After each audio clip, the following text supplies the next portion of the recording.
Assalamualaikum warahmatullahi wabarakatuh. Pada kesempatan ini saya akan membahas tentang penerapan barisan dan deret.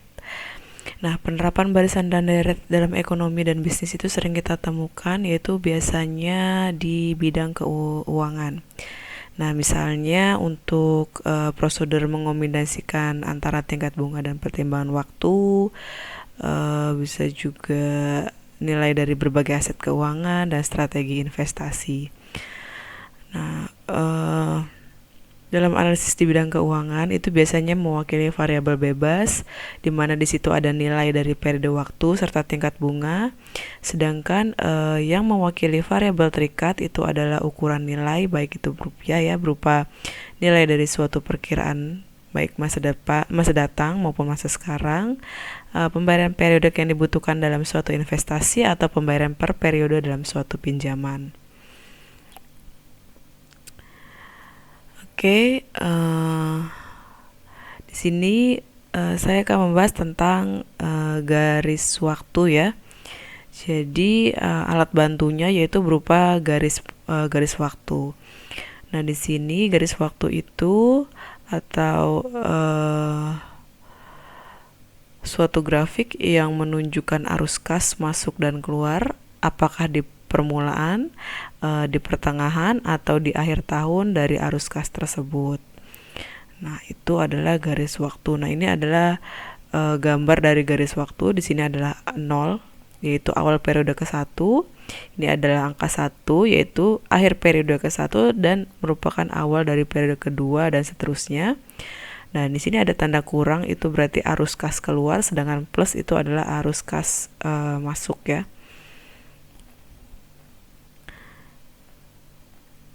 Arus kas keluar itu atau outflow, sedangkan arus kas masuk itu inflow cash ya. Jadi misalkan di sini ada misalnya di sini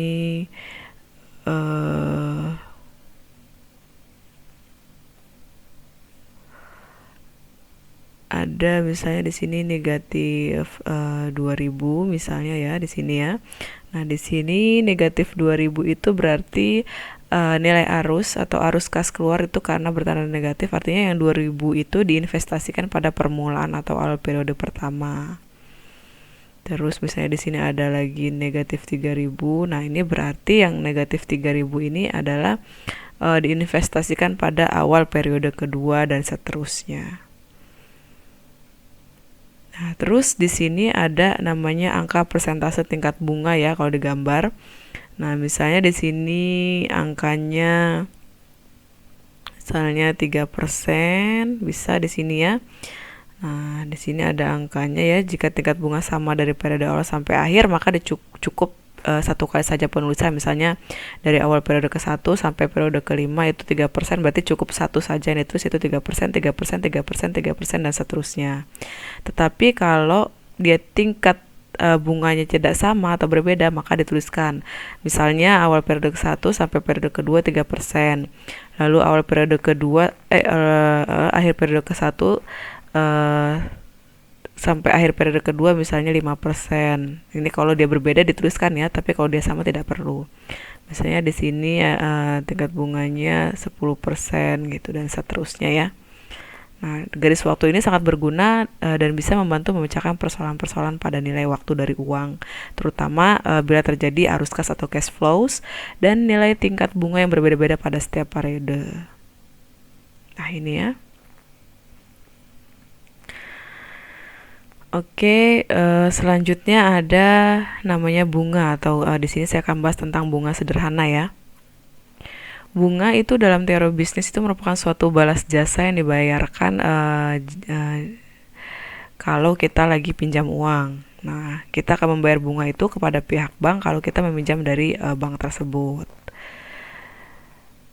Nah, di sini ada namanya, di sini di dalam bunga sederhana ini ada namanya modal awal atau pinjaman pokok, yaitu jumlah uang yang dipinjamkan atau diinvestasikan di bank. Jadi bunga dilihat dari satu pihak merupakan pendapatan, tapi dilihat dari pihak lain itu adalah biaya. Di pihak orang yang meminjamkan uang itu mendapatkan pendapatan bunga, sedangkan orang yang menerima pinjaman itu akan mendapatkan namanya biaya bunga. Nah, di sini ada rumus untuk pendapatan bunga sederhana atau simple interest ya. Itu rumusnya adalah I sama dengan I besar itu P dikali I dikali N. Lalu I itu adalah jumlah pendapatan bunganya, P itu adalah pinjaman pokok atau jumlah yang diinvestasikan, I itu tingkat bunga tahunan, sedangkan N itu adalah jumlah tahun. Nah, kemudian untuk memperoleh nilai dari modal awal atau P itu yang terakumulasi di masa yang akan datang atau pada akhir tahun ke Fn ya. Fn itu nilai modal awal yang terakumulasi di masa datang. Itu rumusnya adalah Fn sama dengan P ditambah P dikali I dikali N, atau bisa juga ini sama saja dengan Fn sama dengan P ditambah dari I. Bisa ya.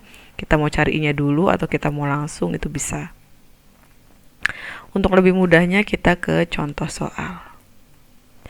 Di sini ada contoh soal, hitung pendapatan bunga sederhana dan berapa nilai yang terakumulasi di masa yang akan datang. Jadi dia ada dua pertanyaan ya. Yang ditanya adalah hitung pendapatan bunga sederhana, terus juga di sini berapa nilai yang terakumulasi di masa yang akan datang kalau dia jumlah uangnya sebesar 10 juta rupiah yang diinvestasikan di bank selama 4 tahun dengan bunga 12% per tahun. Jadi kita lihat dulu di sini ya.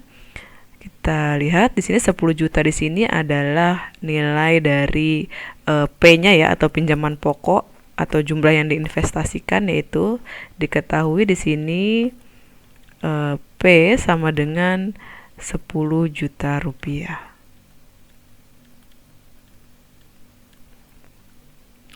Lalu di sini diinvestasikan di bank selama 4 tahun. Berarti di sini adalah N-nya dalam bentuk tahun yaitu 4 dengan bunga 12%, berarti itu adalah I kecilnya ya. I kecilnya yaitu sebesar 12% per tahun, atau kita buat menjadi desimal menjadi 0,12. Yang ditanya adalah yang A itu adalah pendapatan bunga sederhananya atau I-nya. Lalu B-nya itu adalah nilai yang terakumulasi di masa yang akan datang, itu adalah Fn-nya. Jadi kita bisa jawab di sini. Tadi rumus I itu adalah P dikali I kecil dikali N. Berarti P besarnya adalah 10 juta rupiah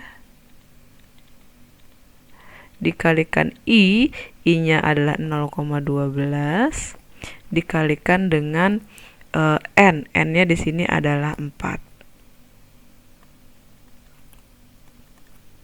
Jadi setelah kita hitung 10 juta dikalikan 0,12 dikalikan 4, itu hasilnya adalah 4.800.000 rupiah. Ya. Nah, selanjutnya kita akan mencari nilai Fn-nya ya. Ini yang A. Tadi Fn rumusnya adalah P ditambah I. Berarti P-nya adalah 10 juta ditambah dengan 4.800.000 rupiah, menjadi hasilnya adalah 14.800.000 rupiah. Nah, ini adalah Fn-nya atau nilai yang terakumulasi di masa yang akan datang. Kalau kita lihat di garis waktunya ya,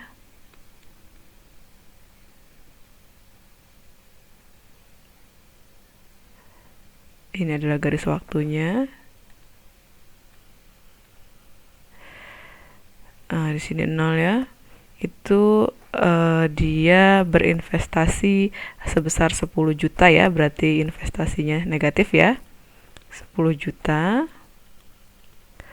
Lalu selanjutnya di tahun selanjutnya negatif 10 juta juga ya. Ini 1 ya.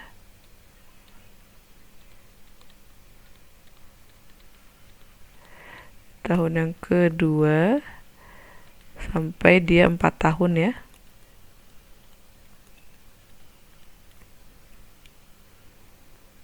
Yang ketiga ini juga sama, dan ini adalah tahun keempat ya, dan seterusnya. Nah, di sini bunganya adalah sebesar 12% ya, berarti karena dia flat ya, jadi cukup saya tulis saja saat satu kali ya, 12%, 12%, 12%, 12% dan seterusnya ya. Sehingga di sini nilai akhirnya adalah 12% dari 10 juta, 12% dari 10 juta itu adalah 1.200.000. Berarti ini nilai akhirnya adalah di tahun ke-1 itu nilai akhirnya adalah 11.200.000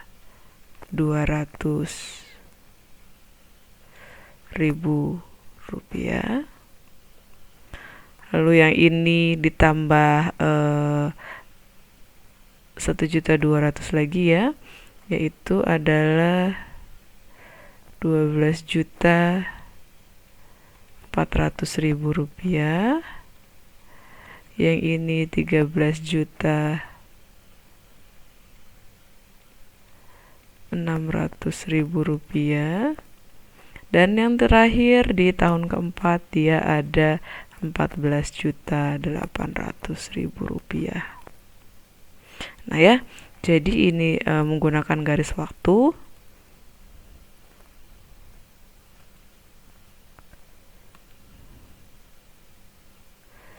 Jadi ini adalah menggunakan garis waktunya. Ini adalah garis waktunya ya. Sedangkan yang ini adalah menggunakan rumusnya. Ya, menggunakan rumus. Jadi ada dua cara ya, menggunakan rumus dan menggunakan garis waktu.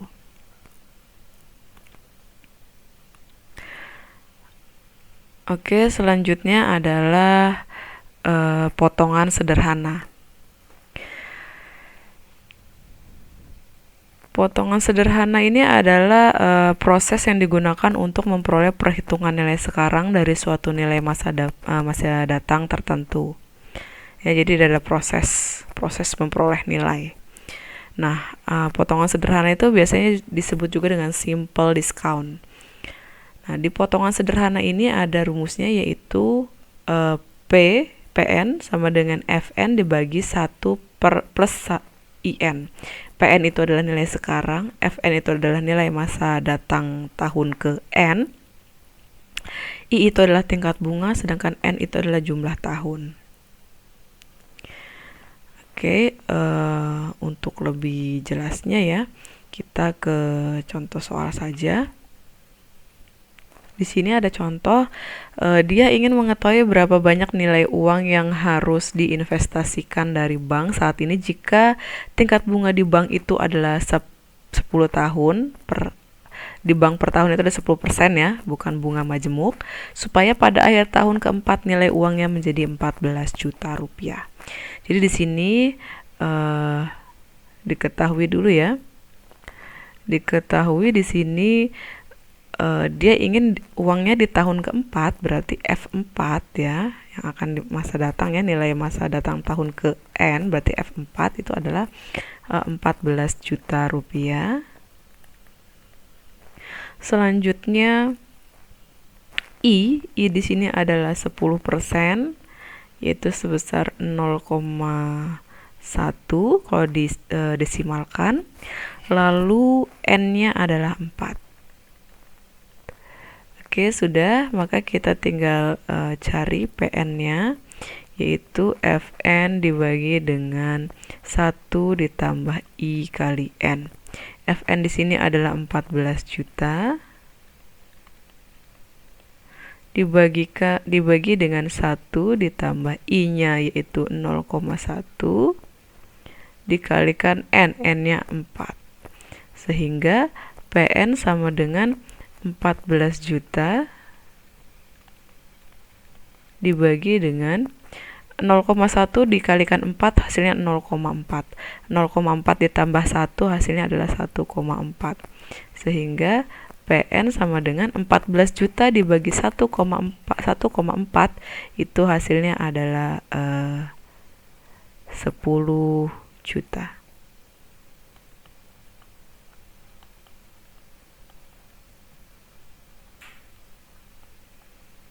Ya.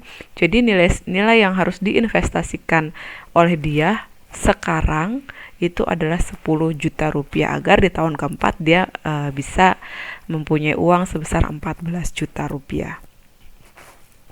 Jadi kalau digambarkan menggunakan garis waktu, itu dia seperti ini ya.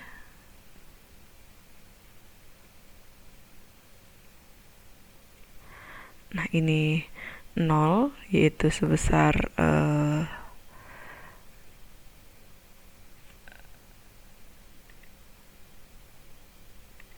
ya, kita tulis di atas ya.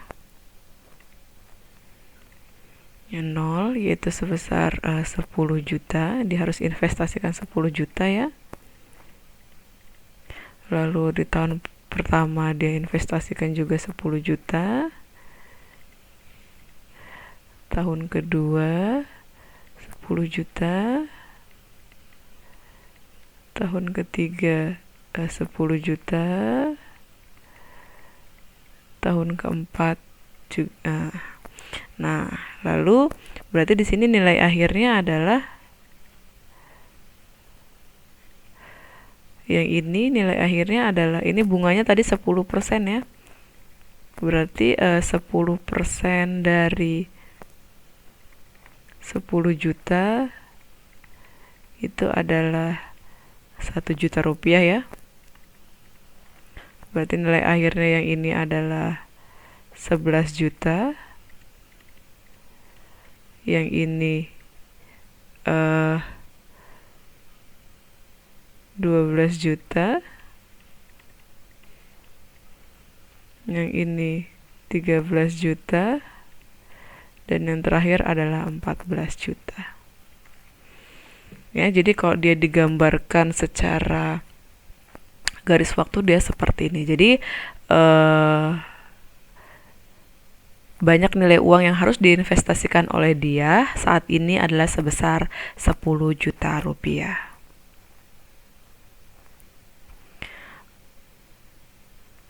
Oke, selanjutnya adalah bunga majemuk. Nah, suatu investasi dari P rupiah itu berada pada tingkat bunga I per tahun, itu maka pendapatan bunga pada tahun pertama adalah PI ya. Selanjutnya kalau dibentuk ke dalam rumus yaitu adalah Fn sama dengan P dikalikan 1 ditambah I yang dipangkatkan dengan N. Nah, Fn itu sendiri adalah nilai masa yang akan datang, P itu nilai sekarang, I itu bunga per tahun, I kecil, N itu adalah jumlah tahun. Jadi pendapatan bunga yang diinvestasikan kembali pada modal awal untuk setiap permulaan tahun atau periode itu disebut dengan bunga majemuk ya, atau compound interest. Jadi pendapatan bunga dari metode bunga majemuk ini jumlahnya akan meningkat setiap tahun karena disebabkan modal awal yang meningkat setiap permulaan tahun. Nah, untuk lebih jelasnya kita ke contoh soal. Lia mendepositokan uangnya di bank sebesar 50 juta rupiah dengan tingkat bunga yang berlaku pada saat itu adalah 12% per tahun yang dimajemukkan. Berapakah nilai total deposito Lia pada akhir tahun keempat dan berapa pula banyak pendapatan bunganya? Nah, di sini kita bisa lihat ya, diketahui di sini modal awalnya atau nilai sekarangnya yaitu P yaitu 50 juta rupiah. Lalu yang diketahui lagi adalah bunganya I-nya yaitu 12% atau 0,12. Lalu N-nya adalah 4 ya. N-nya tahun keempat ya. Oke, berarti yang ditanya adalah F4. F4 itu sama dengan P dikalikan 1 ditambah I yang dipangkatkan dengan N. Sehingga P-nya adalah 50 juta dikalikan 1 ditambah I-nya 0,12 yang dipangkatkan dengan 4. Berarti sama dengan 50 juta. 1 ditambah 0,12 adalah 1,12 yang dipangkatkan dengan 4. Sehingga di sini F4 ya. F4-nya adalah 1,12 kita pangkatkan dengan 4, lalu kita kalikan dengan 50 juta. Hasilnya adalah 78.675.968.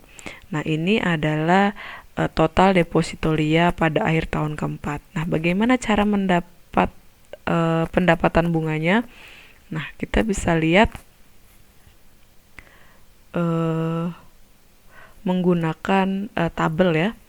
Jadi di sini ada tahun, tabelnya itu tahun, nilai awal, lalu pendapatan bunga, dan nilai akhir masa datang. Nilai akhir masa datang ya. Nah, dimisalkan di sini saya tahun pertama, nilai awalnya di sini adalah 50 juta.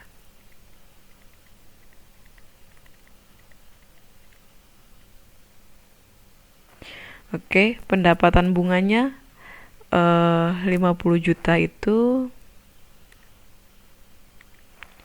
Oke, jadi pendapatan bunga untuk tahun pertama itu pendapatan bunganya sebesar 12% ya. Berarti 12% dari 50 juta itu adalah 6 juta rupiah. Sehingga kalau kita tulis di sini pendapatan bunganya adalah 6 juta rupiah. Sehingga nilai akhirnya adalah 50 juta ditambah 6 juta, hasilnya adalah 56 juta rupiah. Lalu ya, di tahun kedua itu uangnya kan sudah bertambah ya, 56 juta. Lalu untuk tahun kedua itu pendapatan bunganya berarti 12% dari 56 juta rupiah. Itu hasilnya adalah 6.720.000. Berarti di sini kita tulis 6.720.000. Sehingga untuk nilai akhir masa yang akan datang itu 56 juta ditambah 6.720.000, hasilnya adalah 62.720.000. Lalu di tahun yang ketiga itu kita cari ya, selanjutnya itu nanti ini didapat hasilnya adalah 7.526.400. Silakan cari ya. Nah, kalau kita jumlahkan itu hasilnya adalah 70.246.400. Dan di akhir tahun keempat itu 70.246.400. Itu dengan pendapatan bunganya kalau kita kalikan 12% ya, dari 70.246.400 itu hasilnya adalah 8.429.568. Sehingga kalau kita jumlahkan nilai awal dengan pendapatan bunganya itu menghasilkan 78.675.968.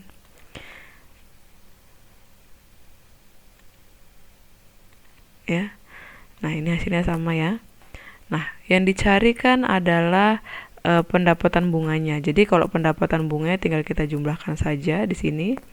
6 juta ditambah 6.720.000 ditambah 7.526.400 ditambah 8.429.568, itu hasilnya adalah 28.675.968 rupiah. Jadi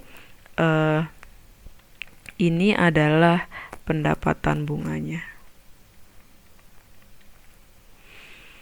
untuk uang Lia yang didepositokan di bank sebesar 50 juta, dia dapat bunga sebesar 28.675.968 rupiah.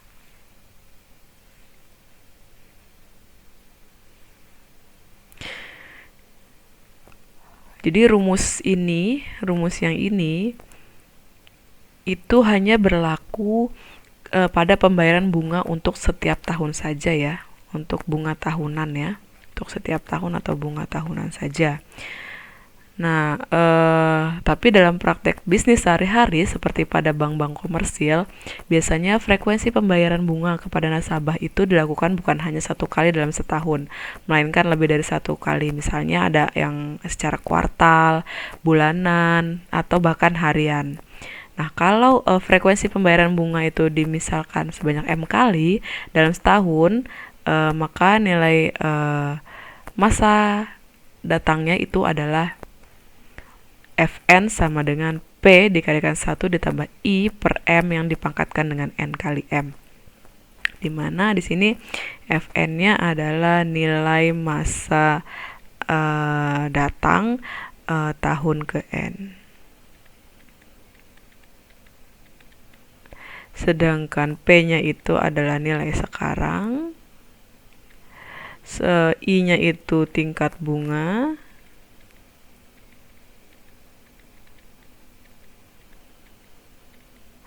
lalu M-nya itu adalah frekuensi pembayaran dalam setahun ya. Jadi frekuensi pembayaran bunga per tahun, sedangkan N itu adalah jumlah tahunnya. Oke, untuk lebih jelasnya kita ke contoh soalnya saja ya. Di sini Sarah ingin menabung uangnya sebesar 50 juta rupiah dengan tingkat bunga 12% per tahun. Berapa uang di masa datang setelah 4 tahun yang jika bunganya dimajemukkan secara semesteran, kuartalan, bulanan, dan harian. Kita tahu satu semester itu dalam satu tahun itu ada 2 semester ya. Jadi kalau dibayarkan semesteran berarti itu ada 1 tahun 2 kali. Kalau kuartalan itu kan per 3 tahun ya kuartalan. Jadi selama setahun itu dia ada 4 kali. Kalau bulanan 1 tahun itu ada 12 bulan berarti 12. Kalau harian 1 tahun itu dalam tahunan itu ada 365 hari. Oke, di sini diketahui P-nya ya, nilai sekarangnya yaitu adalah 50 juta. Lalu I-nya itu adalah 0,12 ya, atau 12% per tahun ya.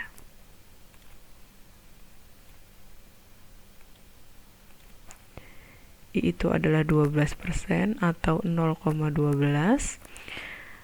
Nah, di sini N-nya adalah 4.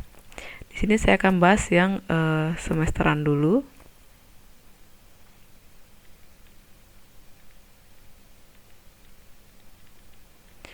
Berarti rumusnya adalah F4 sama dengan P1 ditambah I per M dipangkatkan N dikali M. Sehingga P-nya di sini adalah 50 juta.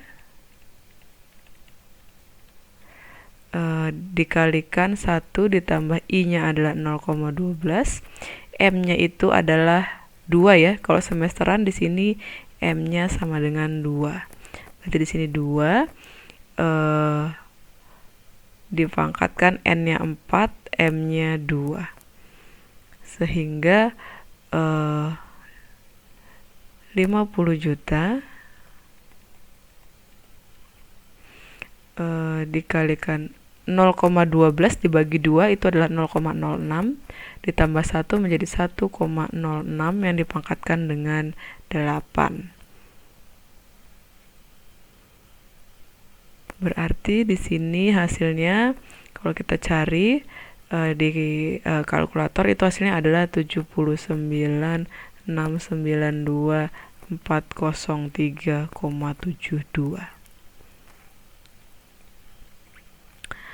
Untuk yang B itu adalah kuartalan ya. Kuartalan itu M-nya sama dengan 4. Nah, rumusnya sama ya. F4 sama dengan P1 ditambah I per M N kali M. Tinggal kita ganti saja nilai M-nya. Yang tadinya 2 kita ganti dengan 4.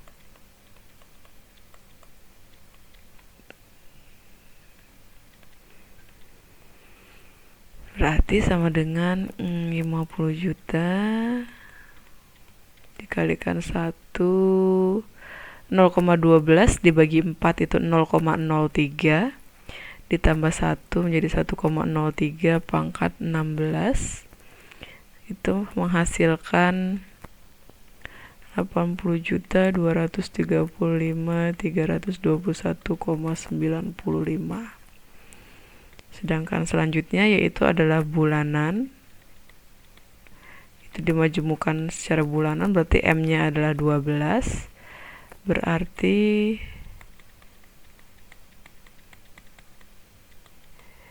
tinggal kita tulis saja rumusnya kembali. Tinggal kita ganti nilai M-nya. I-nya di sini 0,12, M-nya di sini 12 ya.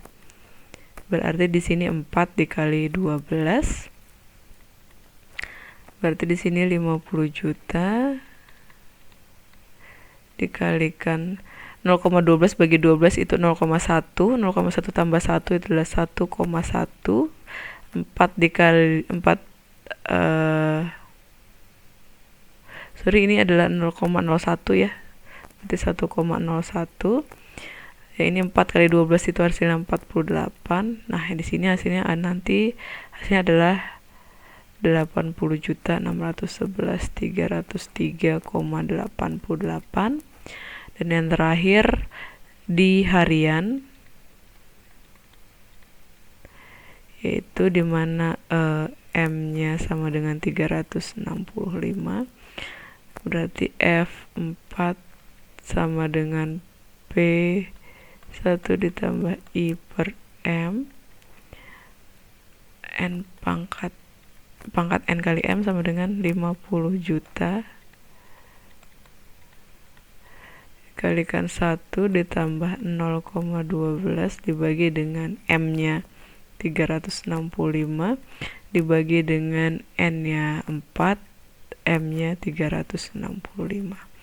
Sehingga di sini 50 juta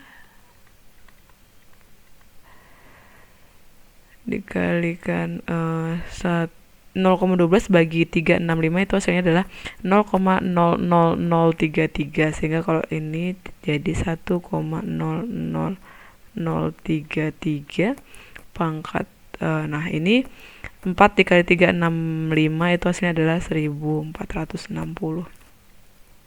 Jadi kalau kita cari di kalkulator itu hasilnya adalah 80.797.346,01.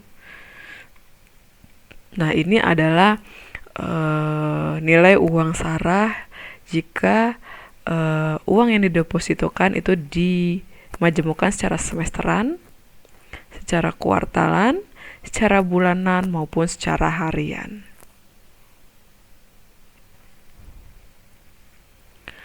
Selanjutnya adalah nilai sekarang dengan bunga majemuk.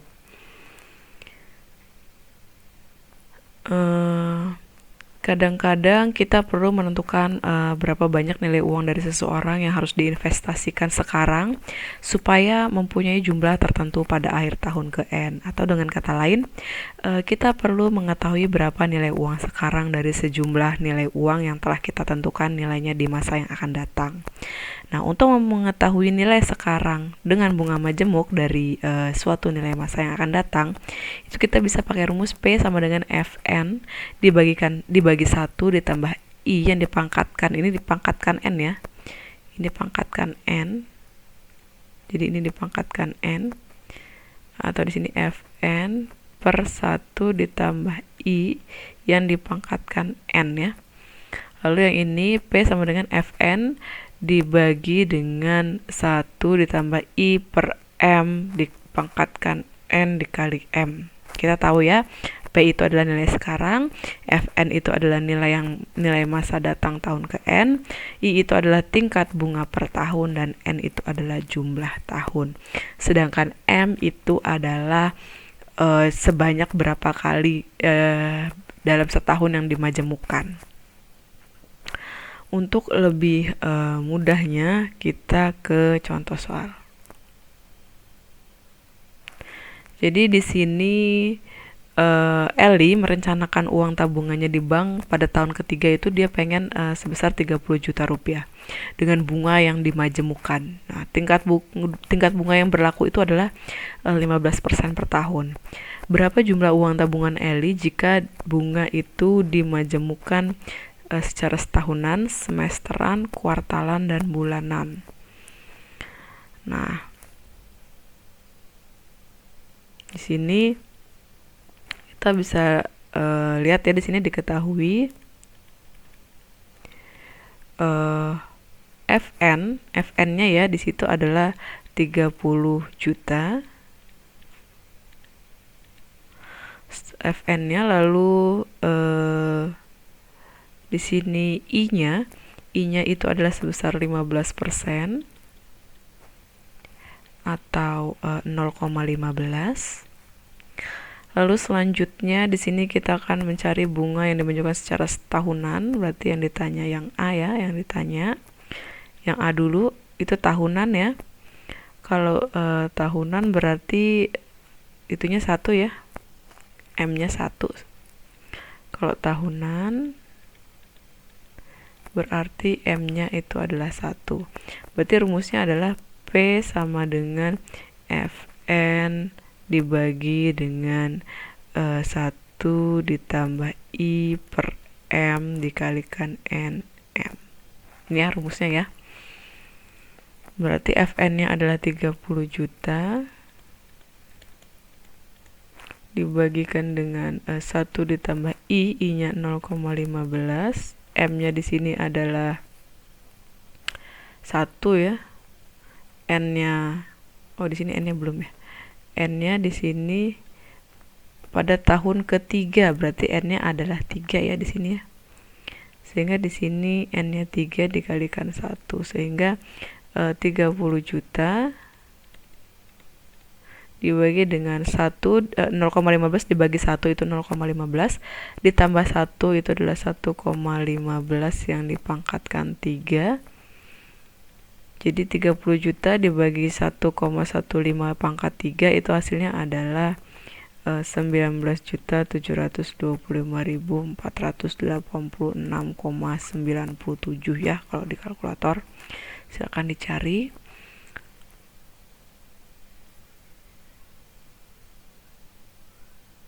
Lalu selanjutnya dibayarkan secara semesteran, di mana M-nya kalau 1 semester 2 ya, biasa. Berarti kita pakai rumus yang ini. Berarti ini P sama dengan Fn. Fn-nya itu adalah 30 juta dibagi dengan 1 ditambah I-nya 0,15, M-nya 2. N-nya itu adalah 3, M-nya 2. Sehingga di sini 30 juta dibagi dengan 0,15 itu kalau kita kalikan dengan 0,15 Kalau kita bagi dengan 2, itu hasilnya adalah 0,075. Lalu kita tambah 1, berarti hasilnya adalah 1,075 yang dipangkatkan 3 kali 2 itu adalah 6. Sehingga 30 juta dibagi dengan 1,075 yang dipangkatkan 6, itu kalau di kalkulator itu hasilnya adalah 19.838.845,6 rupiah. Selanjutnya dibayarkan atau bunganya dimajemukkan secara kuartal ya. Kuartal itu M-nya sama dengan 4, sehingga P sama dengan langsung ya di sini ya, 30 juta dibagi dengan 1 ditambah 0,15 dibagi dengan 4, N-nya 3 dikalikan dengan 4, hasilnya 30 juta dibagi dengan 0,15 dibagi dengan 4, itu hasilnya adalah 0,0375. Lalu kita tambahkan 1, hasilnya adalah 1,0375 yang dipangkatkan 3 kali 4 itu adalah 12. Sehingga 30 juta dibagi dengan 1,0375 yang dipangkatkan dengan 12, itu hasilnya adalah 19.286.969,3 rupiah. Dan yang terakhir, bunga dimajemukkan secara bulanan ya. Oke lah, di sini deh boleh. Bunga bulanan. Kalau bulanan itu M-nya adalah 12 ya. Sehingga P sama dengan 30 juta dibagi dengan 1 ditambah 0,15 dibagi dengan 12. Lalu dipangkatkan 3 dikali 12. Sehingga 30 juta dibagi dengan 0,15 dibagi dengan 12 itu hasilnya adalah 0,0125. Lalu kita jumlahkan dengan 1 menjadi 1,0125 yang dipangkatkan 3 kali 12 itu adalah 36. Sehingga kalau kita cari 30 juta dibagi dengan 1,0125 yang dipangkatkan dengan 36, itu hasilnya adalah 19.182.274,7 rupiah. Nah, demikianlah pembahasan mengenai penerapan barisan dan deret. Yang pertama menggunakan garis waktu, yang kedua bunga sederhana, lalu ada potongan sederhana, ada bunga majemuk, dan yang terakhir adalah nilai sekarang dengan bunga majemuk. Oke, demikianlah pembahasan kali ini. Saya akhiri. Assalamualaikum warahmatullahi wabarakatuh.